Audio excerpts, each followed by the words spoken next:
the decisive 2-1 lead over the Warriors in the 2022 NBA Finals. Celtics fans are quite obviously loving it. This atmosphere unmatched.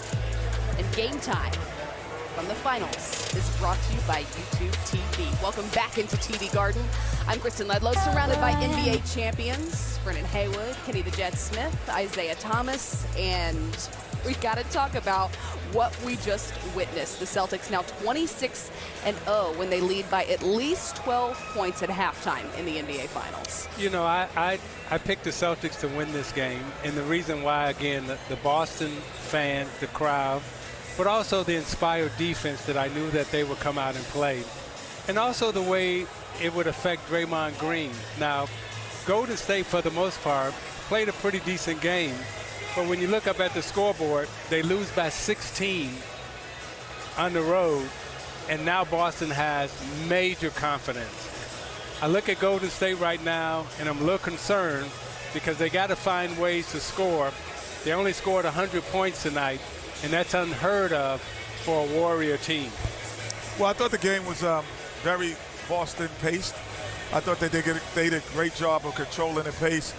And what makes Steph Curry, to me, one of the all-time greats is not his ability just to shoot the basketball.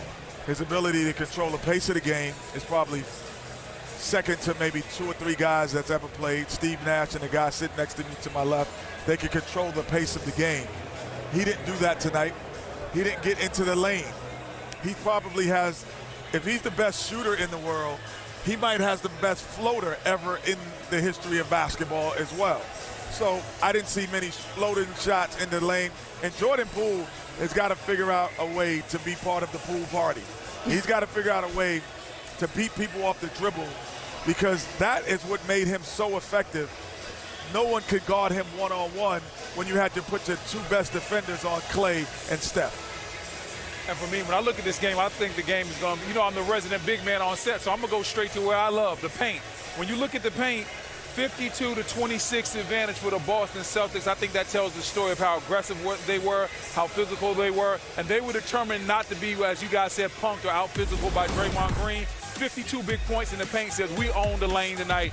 All the tough categories, whether it's rebounds, hustle points, things of that nature, all those stats went to Boston tonight. They kept their turnovers low. I love the fact that they did that. They didn't give a lot of free points in transition, so I like the energy that Boston came out with. And on the flip side, if you're Golden State, this backcourt played well. Steph played well, even with the foul trouble. Klay Thompson found his stroke, and you still lost by double figures.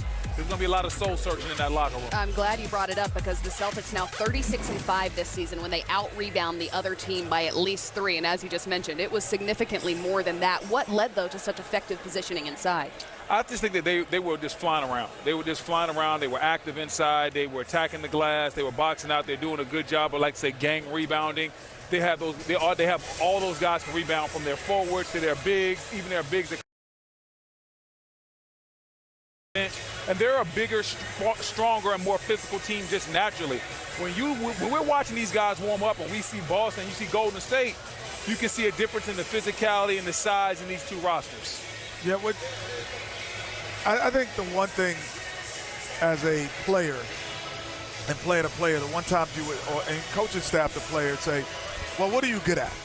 Let's forget everything else, but what are you good at? And Jaylen Brown, what are you good at? And today he said, well, I could get my shot off on the perimeter, I can run the lanes, and more importantly, I could defend. So, okay, well, do those 3 things today. Just concentrate on those 3 things, and he did a heck of a job doing that. But when you look on it conversely, you say, well, Jordan Poole, what are you good at? And you say, well, I can beat people off the dribble. You know what? People can't stay in front of me. But today, they stayed in front of him, and they beat him off the dribble. And we got a guest coming in. That's yes, right, indeed. We do. 10-5 for Grant Williams in this one. Welcome. Thanks so much for hanging out with us for a little bit. Thanks for having me. 15 points matched your team's largest lead in this series. It happened 8 minutes into the game. What is it about this atmosphere, about this building that made it such a stifling one for the Warriors? Yeah, we know exactly what we need to do. Coming out tonight, we wanted to play with great intensity. We wanted to take care of the ball, and we know that when we do that, not many teams can beat us in this league. So for us, feeding off this crowd, feeding off the energy they bring, when it goes to 4, it goes to 12 very quickly, especially with these Garden fans behind you. So we're just trying to keep that same energy moving on to the next game and not any let up. Well, we're going straight to the gut.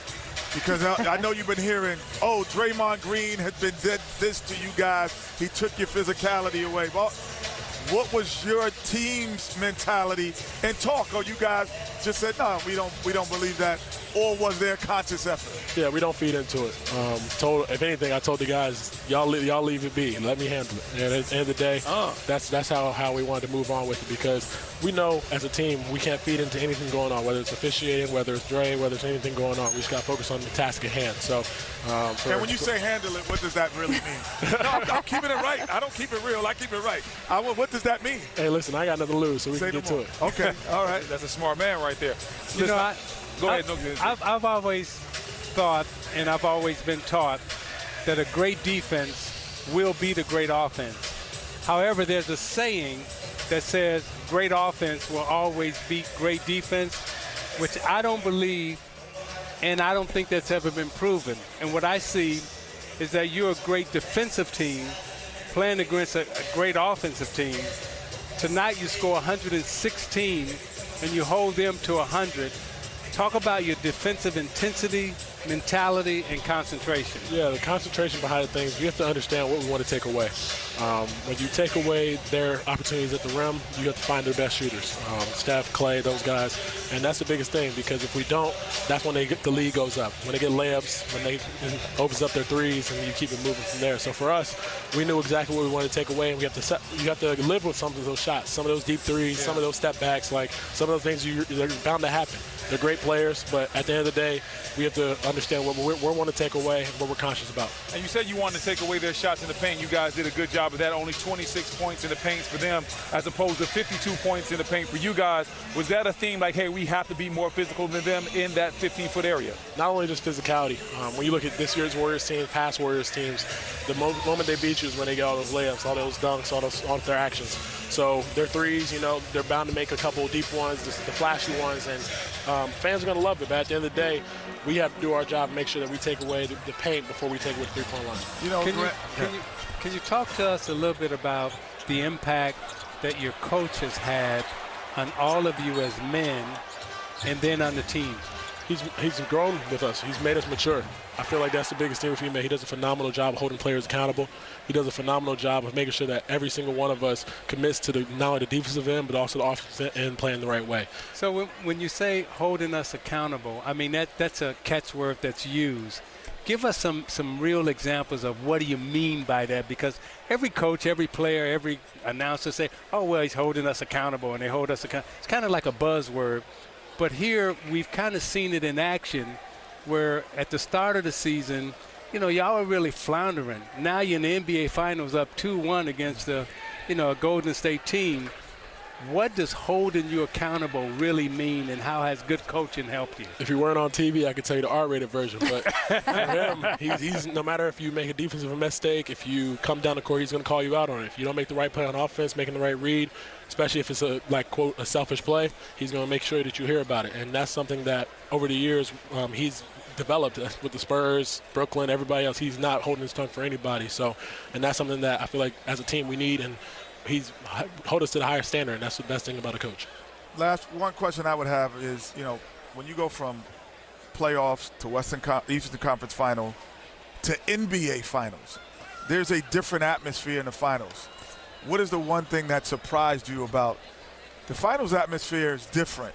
Especially in Boston, there's nothing like it. Stepping onto the court. He knows. I was about to say, I feel like I'm they with still you when boo you're him. right. When he walks in the right. building, they still boo him now. That's what I'm saying. So this energy when we walk into this building. We've stepped on the court in warm-ups, and I couldn't hear anything. So in the regular season, you have that because it's TD Garden. But at the end of the day, in the finals, and Boston Celtics in the history here, you're going to have it even better than any arena, any place in this league.